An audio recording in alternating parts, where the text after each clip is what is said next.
It's time for the Secret Belgian Bookbinding episode number 2. Today we are going to be sewing our front and back covers to the spine. For this, you will need the front and back cover we created in the last episode. You can click in the corner above if you need. You will also need a template for hole punching, and it's a good idea to have something to punch into, like a cutting board or a piece of cardboard. You also need a book awl and some little clamps and some waxed thread. So without further ado, let's get started. The first thing you will need is a template for your hole punching, and I can teach you how to make one really quick, or you can print off the PDF that I have in the description below. But to make one, you just need a little scrap of paper, and you want to measure in as wide as your spine is. So if your spine is 3/4 of an inch, then you measure in 3/4 of an inch. And if your spine is 1 inch, then you want to make sure to measure in 1 inch from the edge of the paper. Then draw a line at 1 inch or 3/4, whatever width you had made your spine. After that, you're going to measure a 1/2 inch and put a mark, and keep doing that over and over again until you've put marks every 1/2 inch down the paper. Next, draw a line across your paper on those 1/2 inch marks. This part, the line, will not be used during this video, but we will use it during episode 3 when we sew our pages in. But it's easiest just to go ahead and put it in while we're making this template. So you just put a straight line the whole way across your little template at the 1/2 inch mark. So now we are going to use this template on our front cover. Whenever you put this on your front cover, you want to make sure to line up the edge and the top corner with the edge and top corner of your front cover. Then you can go ahead and press your first hole. It is rather hard to press through if you're using thick chipboard. Because it's difficult to press through thick chipboard and the template will move, I suggest if you have 2 little clips or clamps or maybe clothespins, just secure this to your chipboard cover while you press the holes through, and it really will help you make sure that you get this as accurate as possible. And now we're ready to start poking the holes. I find it easiest to keep a few of my fingers under the board, not under where I'm poking the hole, just under the edge of the board to lift the board off of my surface. And that way, the awl that pokes the holes, it can go the whole way through and make a big enough hole to fit a needle through.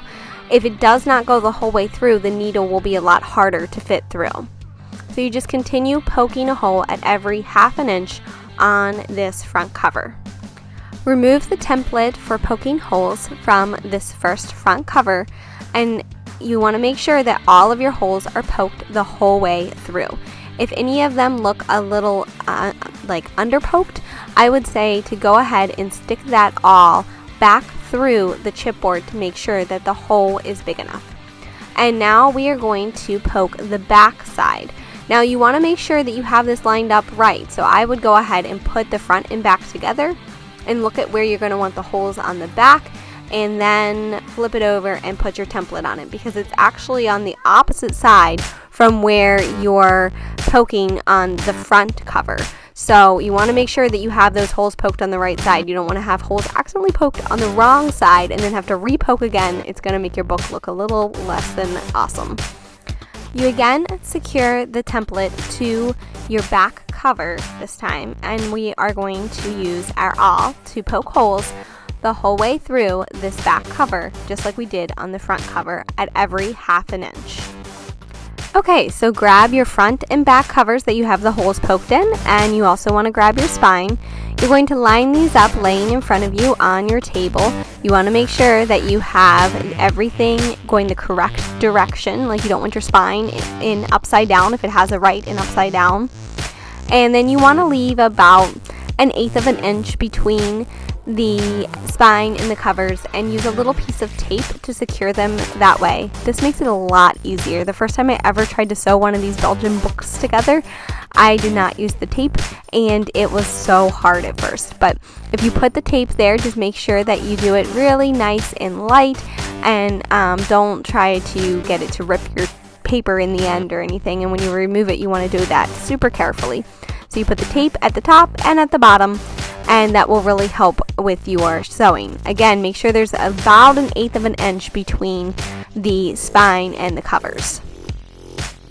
So now you need a needle. I had picked up a kit that had both a straight needle and a curved needle in it. I really liked using the curved needle much better than the straight needle. So if you have one of those, I would recommend that.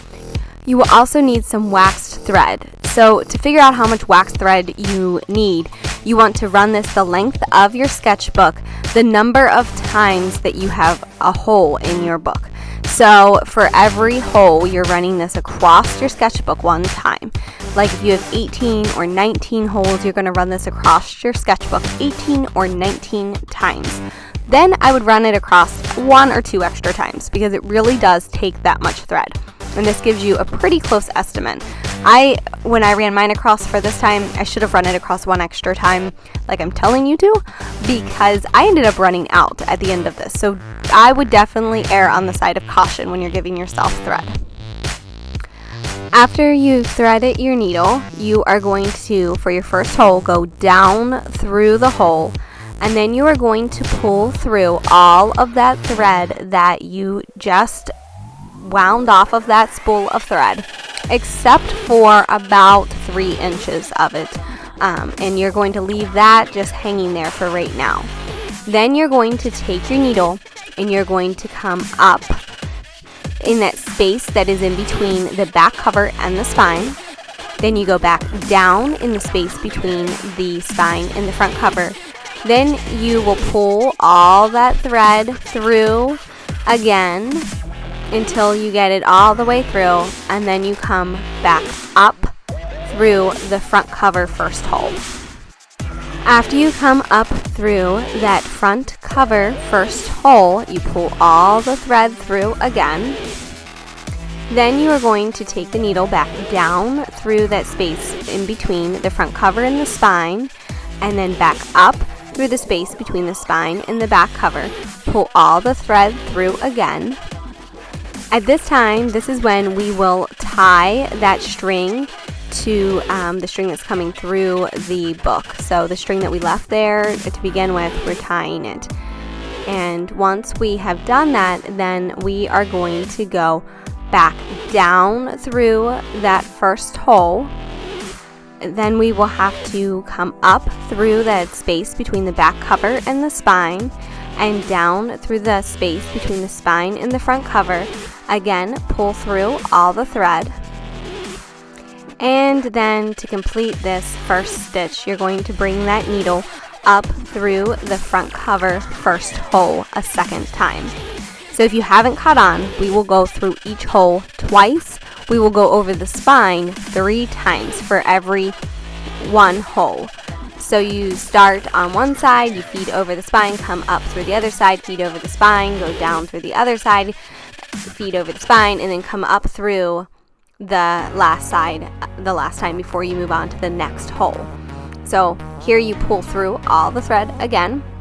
Now we are going to go on to our next hole. So we take that needle. This time we're starting with the front cover, and we are going to go down through the second hole, and we're going to pull through all of our cord again. Alright, now we're going back up through the space between the front cover and the spine, and then we will bring that needle around the spine and come out between the space between the spine and the back cover, and we'll pull through all of our thread again. Now we're going up through the back cover, and we're going to pull through all of our thread again. So that was our first time through the second hole. Now we are going to take the needle down through that space between the back cover and the spine, and then up through that space between the spine and the front cover. Every time you're taking it around the spine, make sure you are going below your thread before. You never want to feed it above that thread. So every time you go into the spine, make sure it's below any thread that is on the spine already. And we pull through all of our string again, and then we're going down through that second hole. And this now is the second time we are going down through the second hole on the front cover. And once we go through the second hole on the front cover, of course, pull through all of the thread again.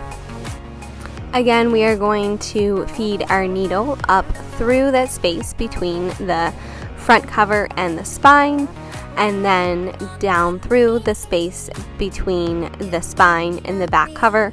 Pull through all of your thread again. We will take that needle up through the second hole on the back cover, and this is our second time going through this second hole on the back cover. So we have finished our second stitch, and it continues like this the whole way down. You do 2 times through each hole the whole way down. So I'm going to put it into a little bit of a faster speed here so that you don't have to watch me at real time. It does take a little bit of time to do this sewing technique, but it looks so awesome and it is so well done whenever it's complete that it really holds together very nice. I should mention that as you are going along, make sure that you are pulling this to be a little bit tight, not super tight, but a little bit of tightness to it, because if you let it loose at all, it is hard to tighten in the end, because you almost have to figure out how to re-sew it in order to tighten anything. So as you're going along, make sure that you are pulling the string a little bit tighter so that it is nice and secure in the end. And one last tip, so that your string does not keep getting like little knots in it, is when you're pulling that string through, pull it the whole way through, like pull it out over your work surface along like the whole length of your arm. And in pulling it the whole length of your arm each time, it will keep it nice and stretched out, so it's not creating like these little balls of knots, because that has happened to me before and it is no fun to have to unknot that string. So if you pull it the whole length of your arm when you're pulling it out, it makes it nice and spread out, and it doesn't create those little balls as you're trying to create here.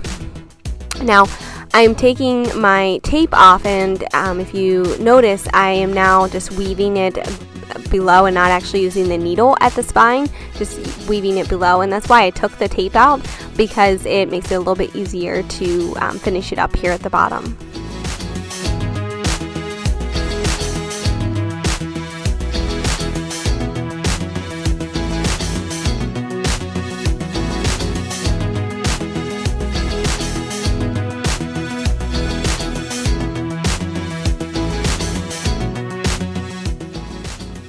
I unfortunately ran out of thread, and so I did have to tie on a little bit more to finish up the very last row. So hopefully that does not happen to you, but if it does, it's no big deal. Just tie on an extra little piece and finish it out. And that is how you sew the front and back covers to the spine. Next episode, we will look at sewing in our pages.